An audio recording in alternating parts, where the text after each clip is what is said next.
Vous tous qui représentez la grande communauté de Lucar, vous tous qui êtes dans la salle et qui contribuez à cette grande communauté qui entoure Lucar, bonjour. Le mot honorer, en fait, est un bien petit mot pour décrire ce que je ressens en ce moment. Je suis particulièrement touchée que ce doctorat me soit décerné par Lucar parce que pour moi, c'est une institution qui est au cœur de la recherche dont on a besoin pour aller vers des changements à la fois environnementaux et sociaux. Alors, je vous remercie grandement pour cet immense honneur.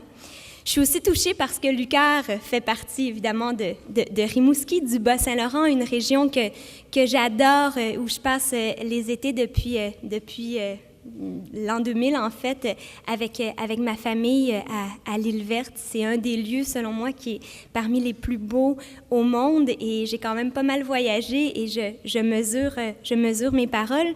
C'est une région aussi qui me touche particulièrement parce que dès le début de mon engagement pour le commerce équitable, entre autres, j'ai été accueillie ici par des gens que j'ai trouvés bien spéciaux. En fait, je pense que j'avais tout juste 20 ans à ce moment-là. On préparait une tournée pour faire connaître le café équitable. À ce moment-là, c'était à peu près pas connu au Québec ni au Canada. On avait fait quelques entrevues et suite à ça, il y avait Barbara et Myriam qui nous avaient téléphoné. « Ah, venez à Rimouski, venez parler du café équitable, c'est important. » Et avant même qu'on soit arrivés, elles étaient parvenues à convaincre plusieurs commerçants d'offrir du café équitable, notamment la première brûlerie à torréfier du café équitable, parce qu'avant ça, le café équitable qu'on avait venait des États-Unis, donc la brûlerie d'ici. Donc, je voudrais partager mon doctorat avec elle, avec tous ceux et celles qui s'engagent pour une plus grande justice sociale, qui s'engagent pour la défense de l'environnement, avec mes collègues d'Équiterre, évidemment, mais aussi d'autres organisations comme le Poids Vert, d'organisations comme Nature Québec, comme Sortons le Québec du nucléaire, comme Amnesty International, Greenpeace et beaucoup d'autres qui regroupent des gens qui font un travail tout à fait extraordinaire. Et dans les écoles aussi, tous ces professeurs au sein du mouvement vert des écoles Brundtland qui essaient de tranquillement faire changer les mentalités. Donc, je considère que ce doctorat doit être partagé avec vous tous.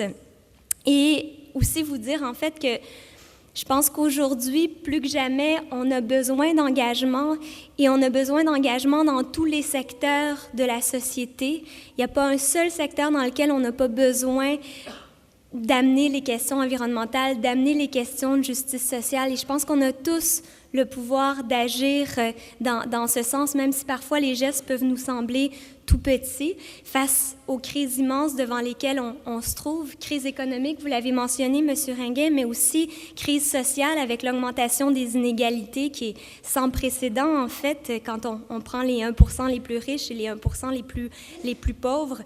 Crise alimentaire, en ce moment, il y a près d'1 milliard de personnes qui ont faim. Pourtant, il y a au moins 30% de la nourriture produite qui est gaspillée. Donc, cet exemple-là, selon moi, est le meilleur des exemples pour illustrer à quel point le système économique dans lequel on se trouve ne tourne pas juste et à quel point il est temps de le transformer. On sait que l'économie est une construction sociale, alors c'est à nous, membres de la société, de contribuer à le rendre plus écologique et plus équitable. Alors, je vous invite à prendre part à ces transformations-là par la multiplication de gestes. Même si on fait face à une crise systémique, en fait, quand on additionne toutes les crises, force est de constater qu'il y a aussi beaucoup de raisons d'espérer parce que la population se mobilise et parfois, ça prend des crises pour en venir au changement nécessaire. Je suis solidaire avec les indignés qui, dans maintenant plus de 1500 villes à travers le monde, se sont réunis pour dire non, demander le changement. Je suis solidaire avec tous ceux et celles qui prennent part aux solutions à travers l'économie sociale et solidaire. Cette semaine se tenait à Montréal le Forum international sur l'économie sociale et solidaire. Il y avait plus de 1300 personnes de 63 pays qui étaient réunies pour parler de solutions. Ici, à une certaine époque, l'écoute venait principalement des mouvements communautaires. Maintenant, l'écoute vient aussi des grandes organisations comme la Banque mondiale, l'OCDE, les grandes banques de développement, parce qu'on réalise qu'on arrive au bout d'un modèle, au bout d'un système qui doit être transformé et qu'on doit proposer des alternatives qui soient à la fois écologiques et équitables. Je veux aussi évidemment pas manquer l'occasion de remercier mes parents de m'avoir d'abord donné la vie. Merci d'avoir choisi le Québec comme terre d'accueil et de m'avoir transmis autant d'amour de la part de mes sœurs aussi qui sont là, Ruth et Sophie. Je pense que quand on peut avoir une enfance où on est bien entouré, ça fait toute une différence pour toute la vie. Merci Hugo, mon amoureux, d'être là, Alphée, de m'épauler tous les jours, même si des fois j'ai un sale caractère. Hein. Tout le monde pense que je suis super douce et gentille, mais dans le quotidien, là, mes tout proches diront « Aïe, aïe, aïe, je suis pas toujours facile à vivre. » Alors, merci de m'endurer, de continuer à m'appuyer malgré tout ce que ça peut impliquer pour vous. Merci à mes amis d'être là. D'ailleurs, il y en a qui étaient là au tout début d'Équiterre, Caroline, Jamal. Alors, avec vous tous, je partage ces grands honneurs.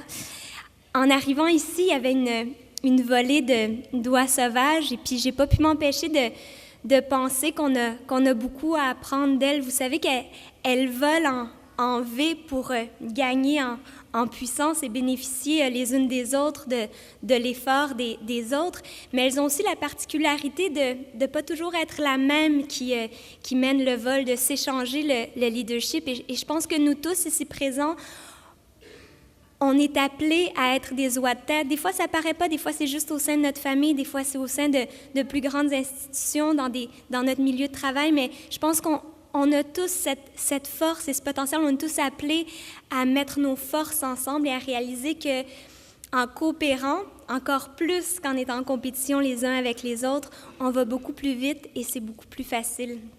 Et avant de quitter, je veux juste vous lire un petit extrait d'un poème qui a été publié aujourd'hui dans le Devoir, qui a été écrit par Hugo Latulippe, qui s'avère être mon amoureux aussi, alors j'ai un petit intérêt. Mais je vous en lis juste un extrait qui dit « Dans le grand effort de conscience que notre époque exige, le jour est venu d'être ce que l'on rêve, de faire ce que l'on dit.